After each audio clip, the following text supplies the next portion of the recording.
I always thought Chloe married me because she loved my calm personality. Turns out she married me because she thought I'd be easy to upgrade. My name is Daniel. I'm 34. Chloe and I met at a birthday party. I was standing at the snack table mentally rating different dips. She walked up, grabbed a chip, dipped it, and said, "Is this spicy or just pretending it has personality?" I smirked. "Could be both. Kind of like half the people here." She laughed too loudly. The kind of laugh people use when they're impressed but don't want to admit it. "Good. Some guys look at me like I'm talking nonsense." I shrugged. "I look at everyone like that. Don't take it personally." That made her laugh even harder. Later she told her friends what she liked about me. "He's calm and sarcastic, like if a library learned how to roast people." Honestly, accurate. We clicked fast. Dates, jokes, easy conversations, coffee runs, stupid arguments about pineapple on pizza. Everything normal couples do. 2 years later, we had the kind of wedding people screenshot for mood boards. Chloe looked like she walked out of Vogue. I looked like I borrowed confidence from someone else's closet. A friend told me, "You're lucky, man. She's way out of your league." I smiled. "Yeah, but I do enjoy visiting new leagues." He didn't know what to say. I love moments like that. The first years of marriage were good. Real, we're figuring life out together stuff. But Chloe always had this thing about potential. And in normal relationships, that's cute. In Chloe's world, it's a job description. She loved being the center of attention. And she was good at it. Charming, sharp, stylish. People flocked to her like seagulls to fries. She once said, "I love that you ground me. You're like my calm island." I said, "Yeah, and you're like my hurricane season." She laughed and kissed me. Those moments felt genuine. Then came the new friends. The business coffee girls, as Chloe called them. All of them talked like inspirational podcasts. I don't chase, I attract. If it doesn't serve me, I delete it. Upgrade your circle. I once heard one say, "If your man isn't leveling up, you need a refund." I nearly choked on my tea. They noticed me in the room, and Chloe called out, "Babe, want some wine?" "No thanks," I said. "I like remembering things." Her friends laughed. She rolled her eyes. Score 1 for me. But soon, the jokes shifted. Not direct insults, but those little passive-aggressive pokes only confident women can throw. Chloe would say, "You're too quiet sometimes." I'd smile. "Someone has to observe the chaos." Or, "You don't try to impress people." Or, "You could dress better." I could, but then I'd steal your spotlight. And I'm considerate like that. Her friends would snort. She'd try to stay unbothered. She rarely succeeded. But gradually, her comments became sharper. "Daniel, why don't you push yourself more?" "I'm pushing. Look, I showed up to this conversation." "Can you take things seriously for once?" "I can. I just choose not to." She hated that answer. Then came the night I probably should have paid more attention to. Chloe had her friends over. They were drinking wine, talking loudly. Girl power volume, as I call it. I was in the kitchen making tea when I heard my name. "So, did you change him a lot?" someone asked. Chloe laughed. "Oh yeah, Daniel was my biggest project." I raised an eyebrow but kept quiet. One of her friends gasped. "What? Really?" Chloe continued. "When we met, he was like, nice, but basic. No style, no confidence, just default settings." That one stung, but I kept stirring my tea. Laura said, "Default settings? Savage." I couldn't resist. I walked past the living room holding my mug and said, "That's funny. Your advice still sounds like a trial version." They exploded laughing, except Chloe. Her smile froze. She hated when I out-roasted her. But they kept going after I left the room. "Did you really improve him?" someone asked. Chloe giggled. "Of course. Without me, he'd still be wearing dragon t-shirts." From the kitchen, I replied loudly, "Hey, that was one time. And it was a cool dragon." The girls laughed again. Chloe didn't. But the tone kept shifting slowly. Less teasing, more criticism wrapped in help. You could be more ambitious. I'm ambitious enough to survive your social calendar. That counts. You don't care about success. I do. You're too simple. Or maybe you're too complicated. Her friends loved that one. Chloe didn't. She started saying things like, I see potential in you, which translated meant, you're not good enough yet. So I asked her one day, do you want me, or the version of me in your head? She didn't answer. She just looked annoyed that I even asked. And then came the night everything changed. Chloe had her girls over again. Lots of wine, lots of loud laughs. I came home early, quietly. As I walked past the living room, I heard my name and froze. Be honest, Laura said. Did you ever think Daniel was the one? Chloe gave a dramatic sigh. No, I didn't choose Daniel because he was my dream guy. I chose him because he was workable, like a clean base model. They roared with laughter. I whispered under my breath, wow, I'm flattered. Then I heard Chloe say, he's not a husband, he's a project. And honestly, the experiment got boring. More laughter. I stood still, calm, cold, listening. Someone asked, are you leaving him? Chloe replied, maybe. I upgraded myself. He didn't keep up. More giggles. Some projects just don't scale, someone joked. Chloe said, exactly. I took out my phone, opened voice recorder, pressed record. Not because I wanted revenge, but because the moment deserved to be remembered. I didn't walk into the living room. There was no point. What would I even say? Ladies, thank you for the free character development. Chloe, your friends are hilarious. Can I subscribe to their podcast about my flaws? Yeah. No. So I turned around and left as quietly as possible, like a very polite burglar who decided not to steal anything after all. My phone was still in my hand, the recorder screen glowing from the minute earlier. Right before reaching the front door downstairs, I tapped stop, slipped the phone into my pocket, and walked outside. The moment I stepped out of the building, the air felt weirdly sharp, like the universe had set the AC to betrayal mode. Outside, the air felt weirdly sharp, like the universe had set the AC to betrayal mode. Only then did the silence hit me, way louder than anything I heard inside. I took a few steps into the night, pulled the phone out again, and replayed the last 10 seconds. Chloe's voice faint, muffled through the door, but clear enough. He's a project, not a husband. I paused the audio immediately. Well, I muttered, that's one way to give feedback. Only the car heard it. The car agreed.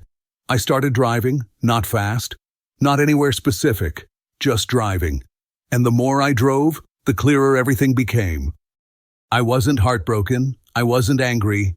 I was disappointed. Like when you buy an expensive coffee and it tastes like sadness. At some point, I ended up in the nicer part of town. Not intentionally. My brain was just steering me toward quiet streets with trees and houses where couples probably didn't call each other projects. Or maybe they did. Who knows? I stopped at a red light and looked to my right. In the next car, a couple was mid-argument. The guy yelling, the woman crying. Pure chaos. He was beating the steering wheel like it owed him money. I rolled my window up as far as physics allowed and thought, wow, at least our dysfunction is more corporate. I continued driving until hunger punched me in the soul. So I pulled into a 24/7 convenience store that smelled like old coffee and fluorescent lights having an existential crisis. Inside, a teenager at the counter gave me the, "Are you okay?" or mid-divorce look. I grabbed a chocolate bar and a cold iced tea and put them on the counter. He scanned them and said, "Long day?" I nodded. "Had a meeting? Could have been an email?" He stared for a second, nodded back in sympathy and said, "Happens, man." This was officially the healthiest conversation of my night. I returned to the car, tore open the chocolate like it owed me emotional compensation, and ate it while staring through the windshield like a character in a noir movie. Then a thought popped into my head. Not anger, not revenge, not some dramatic speech, just a single calm, gentlemanlike realization. I don't need to fix this. I just need to leave it. Simple, clean, cold as a hotel pillow. I took out my phone, opened the Notes app, and created a new list titled Things I Actually Give a Damn About.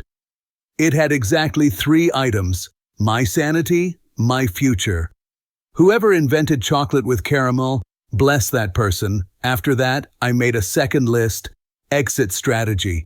This one was much longer. First item, get important documents out of the house. Second item, move money into a personal account. Third item, find a temporary apartment where the microwave doesn't judge you. And the fourth, don't tell Chloe anything until the moment is right. Not because I'm sneaky, because I've learned something very important tonight. The quieter you leave, the louder your absence sounds. I sat there for another 10 minutes, letting the calm settle. Then I drove again, slower this time, but with purpose. At 1:27 a.m., I parked in front of a cheap motel with a flickering sign. The kind of place where the towels feel like sandpaper and the receptionist looks like he's seen too much. Perfect. I paid for one night, went to the room, and sat on the edge of the bed, elbows on my knees. Chloe was probably still laughing with her friends, or maybe they moved on to discussing someone else's potential. Didn't matter. I wasn't going back tonight, and I sure as hell wasn't going back as someone else's project. I checked my phone. 6 missed calls, 3 texts. Chloe, where are you? Did you leave? Daniel, seriously? No apology, just mild annoyance that her experiment walked off the table. I put the phone face down. Then, in the quiet, I started thinking about something I hadn't thought about in years. What do I want? Not Chloe's version of me, not her upgraded fantasy character. Me, and for the first time in a long time, the answer felt simple. I want a life where no one calls me a project. I woke up in the motel feeling like a man who'd slept inside a cardboard box with Wi-Fi. The bed was stiff, the pillow was basically a folded towel, and the AC sounded like a jet engine practicing for takeoff. But you know what? I felt great. Not happy. I wasn't skipping around like a cartoon deer. But clear, sharp, steady, like someone who finally read the manual to his own life. I showered, shaved, and looked at myself in the mirror. Project, I said to my reflection. My reflection raised an eyebrow back. Even he wasn't buying it. By 9 a.m., I checked out of the motel, thanked the receptionist, who looked confused that someone was actually polite to him, and headed home. Not to fight, not to beg, not to cry. I was returning with a mission: collect, secure, detach. When I pulled into our driveway, everything looked exactly the same as when I'd left the night before. Our plants still alive, Chloe's car still crookedly parked, solidifying her lifelong vendetta against straight lines, curtains still open in that "look how perfect my life is" way she liked.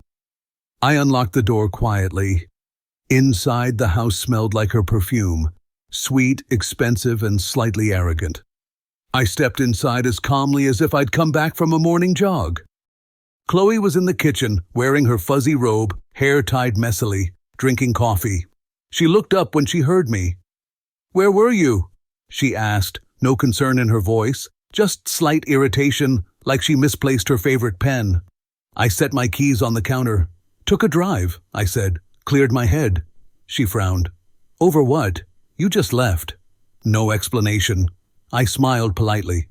"You seemed busy last night. Didn't want to interrupt the symposium." Her eyes narrowed. "What are you talking about?" I raised a hand gently. "Don't worry. I'm not here to start anything." She crossed her arms. "Oh, great. Passive-aggressive cleaning up now?" "Not at all," I said, already pulling a folder from a drawer. Just grabbing my documents. Documents for what? Life. I said it casually, like I was choosing a yogurt flavor. She blinked. What does that mean? It means, I said while picking up my passport, I'm taking my personal things with me. Her voice sharpened.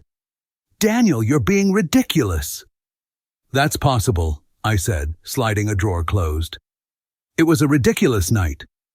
Chloe put her mug down harder than necessary. Are you seriously upset about something I said during girl talk? Upset? I chuckled softly. No. Upset requires emotional investment. She folded her arms tighter. Well, then what? I interrupted kindly. Chloe, I don't need to hear the speech. We both know what was said. She opened her mouth. I continued before she could lie through it. You know, I said, I've heard many creative descriptions of myself, but base model was surprisingly original. Her face dropped. You heard that? Every word. Quite the seminar. Her jaw clenched and unclenched. That was taken out of context. Sure, I nodded. The context being wine and the need to impress your friends. It was a joke. Good, I said, because I'm laughing now too. Her voice rose. Daniel, why are you acting like this? I zipped the folder shut. I just prefer being a person, Chloe, not a weekend craft project. She went silent. I walked past her to the hallway closet and grabbed a suitcase. Chloe stared at me like I'd suddenly started speaking Romanian. You're being dramatic, she snapped. I shook my head calmly. If you want drama, you'll need to date someone else. She tried again. So you're just leaving? Like that? Not forever, I said.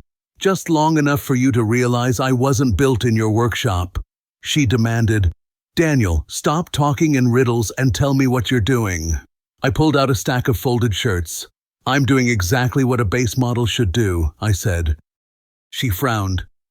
Which is what? I smiled politely. Factory reset. Chloe froze. The room froze with her. She finally said quieter. You're overreacting. Possibly, I said, but at least I'm doing it independently. She paced in a small circle, then pointed at me. You're not leaving. We're not doing this.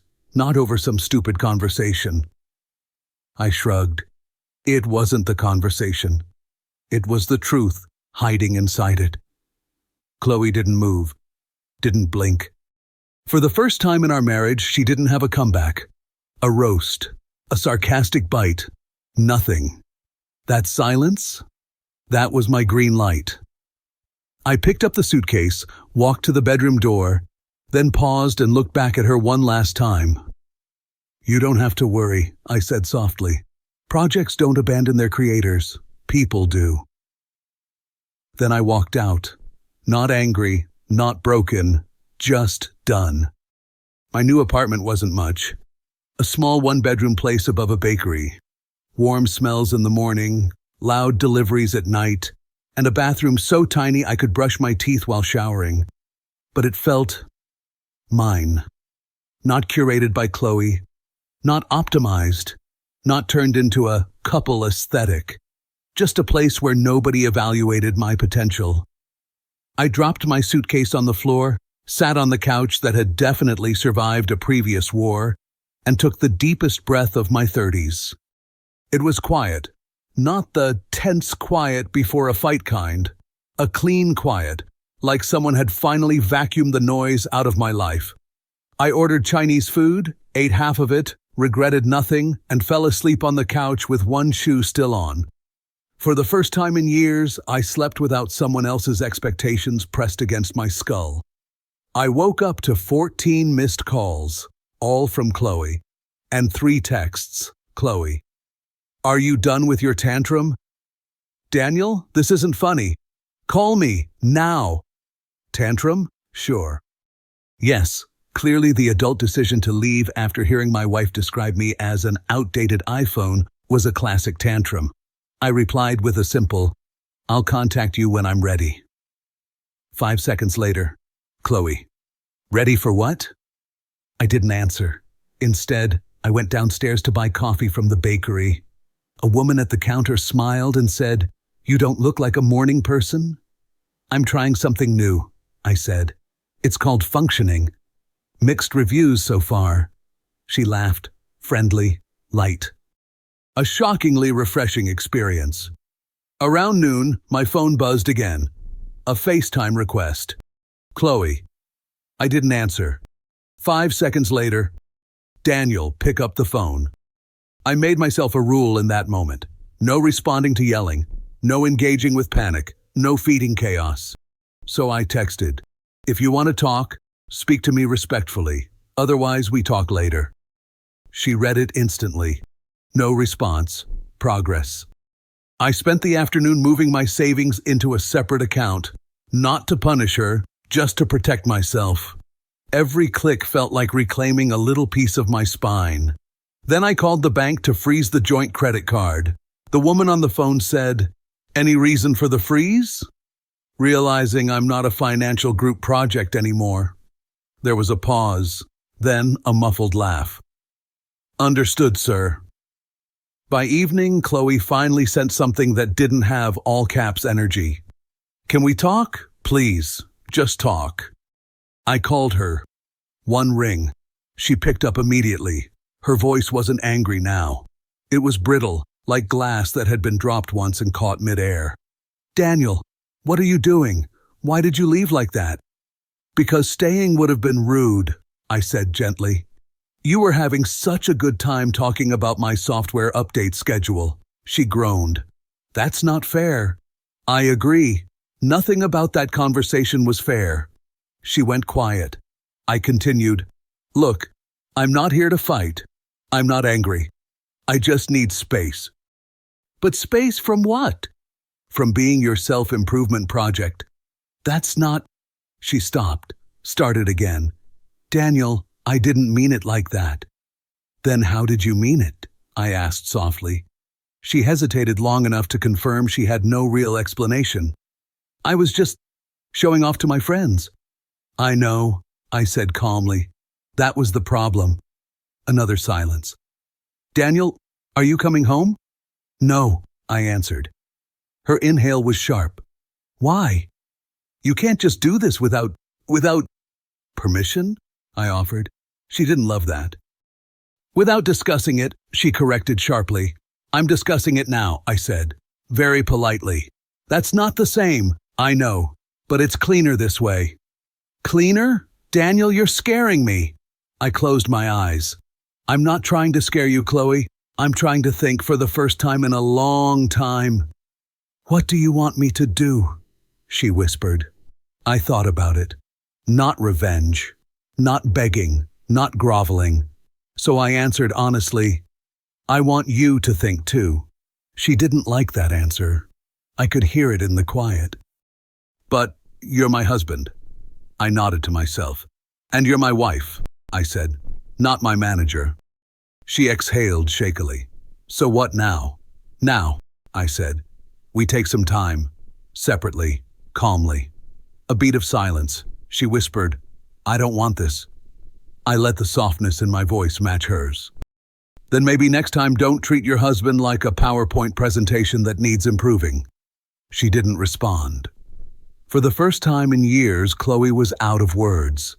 And I wasn't. For the next 2 days, Chloe turned into a human mood swing. Every time my phone buzzed, it felt like I was watching a weather forecast. Today, in the emotional climate, 90% chance of panic, scattered guilt, and occasional thunderstorms of regret. Day 1 was anger. Day 2 was confusion. Day 3 was self-reflection, but the dramatic kind. On Tuesday morning, she texted, "I talked to my friends and they said you totally misunderstood everything." Of course they did. The Council of Bad Ideas always votes unanimously. I replied, "Your friends are not an unbiased committee." 2 minutes later, Chloe, "You're being petty." "Actually," I typed, "I'm being accurate." She didn't like that answer. I liked that she didn't like it. Around noon came the guilt round. "Chloe, I told my mom you're staying with a friend. She's worried." "Tell her I'm safe," I replied, "and that I'm thinking." "Chloe, She asked if you're having a crisis. I am, I wrote. A clarity crisis. She didn't respond, probably Googling whether that's a real thing. An hour later, FaceTime request. I hesitated, then answered. Chloe's face popped up. Messy hair, tired eyes, robe falling off one shoulder. Not the confident marketing queen, just Chloe. Daniel, she said softly, can we talk like normal adults? Sure, I said. Which version of normal? The yelling one, the guilty one, or the philosophical one? She winced. Please don't start. I'm not starting, I'm continuing. She sighed loudly, then tried to compose herself. I know I said horrible things, she finally admitted. I've been thinking about what you heard. I sounded awful. I nodded slightly. Accuracy matters, I said. Her eyes narrowed. Can you be serious for 5 minutes? I am serious, I replied. Just not dramatic. She rubbed her forehead. Daniel, I messed up. I know I did. But you disappearing like this, that's cruel. I raised an eyebrow. Calling your husband a project and mocking him to an audience, that wasn't cruel? That was stupid. I was showing off. You know how girls talk. I shook my head gently. Don't blame girls. That was all you. She opened her mouth, but nothing came out. Good. We were finally getting somewhere. By late afternoon, she tried the sympathy routine. Chloe, this house feels empty without you. I replied, it felt empty even when I was there. She didn't answer for a long time. When she finally did, are you trying to punish me? Punishment requires anger, I wrote. I'm not angry. I'm done being edited. She tried calling again. I declined. A minute later. Chloe, Daniel, I'm scared. I don't know what's happening. I stared at the message, then replied, you're experiencing the unfamiliar sensation of not being in control. She didn't answer. The next morning, she tried something she'd never used before. Honesty. She called me, quietly, carefully, like she was afraid her own voice might break. Daniel, she said, I've been thinking nonstop. And I realized something. I leaned back on my creaky chair. I'm listening. I always thought I was the strong one in our relationship, she whispered. The leader, the one who pushes us forward. But when you walked away, I realized I don't actually know what to do without you. You were my stability. And I thought you needed me more than I needed you. I was wrong. That one made me pause. Not because it fixed anything, but because it was probably the most self-aware sentence she'd said in years. Thank you for saying that, I told her. Truly. So, can you come home? Ah, there it was. The real request behind the poetry? Not yet, I said. Why? Because apologies are words, I said calmly. Respect is behavior. She didn't argue.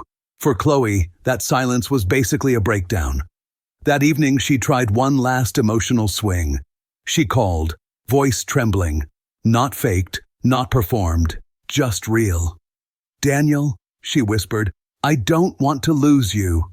I don't want to lose myself, I said gently. And I was starting to. I can change, she said. I'll do anything. Just tell me what to fix. That hit harder than it should have. Chloe, I said quietly, you're not a malfunctioning device. I'm not giving you a user manual. She let out a shaky breath. Then what do you want from me? Time, I said, and honesty, and maybe a little humility. She swallowed. And what do you want? I thought about it, for the first time, without her voice guiding the direction. I want to understand whether we make each other better or smaller. She didn't like that answer, but she accepted it. So, can we meet tomorrow? Please? I exhaled. Tomorrow, I said. Face to face. Thank you, she whispered. When the call ended, I stared at the wall for a minute, letting everything settle. For the first time in years, she was the one afraid of losing me, And for the first time in years, I wasn't afraid of anything. We agreed to meet at a quiet cafe halfway between our places, a neutral zone. I got there 10 minutes early, ordered coffee, black, simple, the opposite of Chloe's personality. When she walked in, she didn't look like her usual polished self, no flawless makeup, no runway energy, just Chloe, tired, nervous, holding her purse like it might float away. She spotted me and walked over slowly, like she was approaching a judge instead of her husband. "Hi," she said quietly. "Hi." She sat down. The chair squeaked in protest. I related deeply. We stared at each other for a moment, not angry, not hostile. Just two people who accidentally dropped their marriage on the floor and were now inspecting the cracks. Chloe finally broke the silence.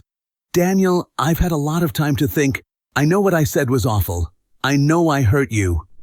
"You did," I said calmly. She wilted a little at the directness. "And I know you heard me, out of context, with the girls, joking around, just trying to sound funny." I shook my head gently. "Chloe, you weren't joking." She froze. "No, people joke with exaggeration," I said. "You were being honest with an audience." Her throat bobbed. "Well, maybe some of it was honest, but I didn't mean it the way it sounded." "How did you mean it?" I asked. She opened her mouth, then closed it. "It turns out there is no pretty way to explain calling your husband a default base model." She tried again, weaker. "I was just showing off." "You used me as material," I said, like I was a funny story. She looked down. "That wasn't my intention." "Intentions are nice," I said. "Impact is louder." Her eyes filled with tears. "You're being really cold." "No," I corrected gently. "I'm being clear. There's a difference." She wiped her eyes. "Daniel, I love you." "I'm not so sure about that anymore," I said. "You treat me like something you built, not someone you chose." "That's not fair." "What's not fair," I said quietly, "is hearing my wife debate whether I was worth keeping." Her face crumpled. "I didn't mean that. I swear. I was drunk and they—" "Chloe," I said softly, "alcohol doesn't install new thoughts. It unlocks the ones already there." She stared at me, speechless. It was the first time I ever saw Chloe truly out of arguments. She finally managed, "So, what do we do now?" I leaned back. "That depends. Why do you want me back?" "I love you," she said immediately. "That's a feeling," I replied. "Not a reason." Her expression twisted painfully. "Okay," she whispered. Because I don't want to lose you." "Why?" She swallowed. "Because you're good. Because you make me better. Because you're the calm in my storms. Because you see me when I don't see myself. Because you make every room easier just by being in it." I blinked. That was a surprisingly honest list. "But," I said, "none of those reasons mention respecting me." She looked stunned. "I do respect you." "No," I said gently. "You respect the version of me that fits your script." She opened her mouth, then shut it again. Her breathing hitched. "Daniel, please, I'll do anything." "No," I said.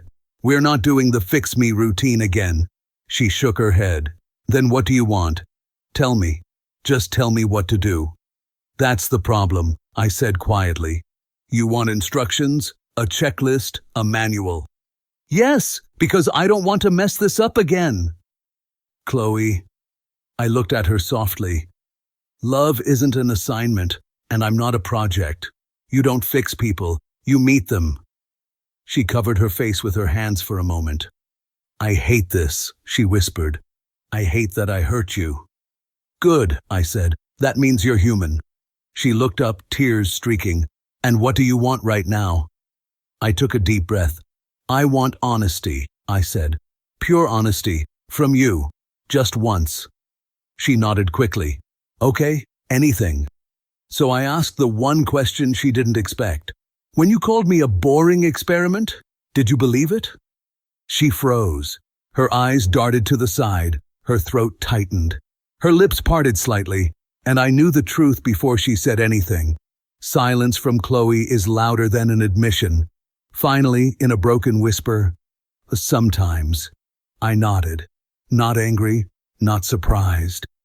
"Thank you," I said softly. She swallowed painfully. "Daniel, I'm sorry. I'm so sorry." "I know," I said, "and I accept the apology." Her eyes lit up with the tiniest hope. "So, does that mean—" "It means I'm healing, not returning." Her face cracked. But you said you forgave?" "I did. Forgiveness and returning are two different verbs." Her lip trembled. "Then, what do we do now?" I stood up slowly. "We stop lying to ourselves," I said. "That's a good start." I placed a 20 on the table for the untouched coffees. She stood up too, panicked. "Daniel, please, don't leave. Not like this." I gave her a soft, almost sad smile. "Chloe, I already left." And with that, I walked out of the cafe. Calmly, quietly, with my dignity intact. Her tears followed me to the door, but her voice didn't. For the first time in years, Chloe had nothing left to say. The divorce went through quietly. Just 2 signatures, a few awkward nods, and the end of a story. Chloe didn't fight it. She looked tired the day we signed. Not angry, not defensive, just aware. Aware that this time I wasn't bluffing, not waiting for her to try harder, not hoping she would fix anything. When it was done, she walked out of the building first. I waited a minute before stepping outside. We didn't hug, we didn't cry, we didn't promise to stay friends. We just went our separate ways like 2 people finally free from a role they couldn't play anymore. My new apartment still wasn't much. A better couch, a quieter street, a kitchen that didn't echo loneliness as loudly as the old one, but it felt like mine. One evening, months later, Chloe sent me a single message. "I hope you're doing well," I replied. "I am. I hope you are too." And that was the cleanest ending we could have had. No projects, no upgrades, no fixing, just closure. I felt whole. If you felt this story hit hard, drop a like, subscribe for more, and share your thoughts in the comments. Your support keeps Steelheart beating.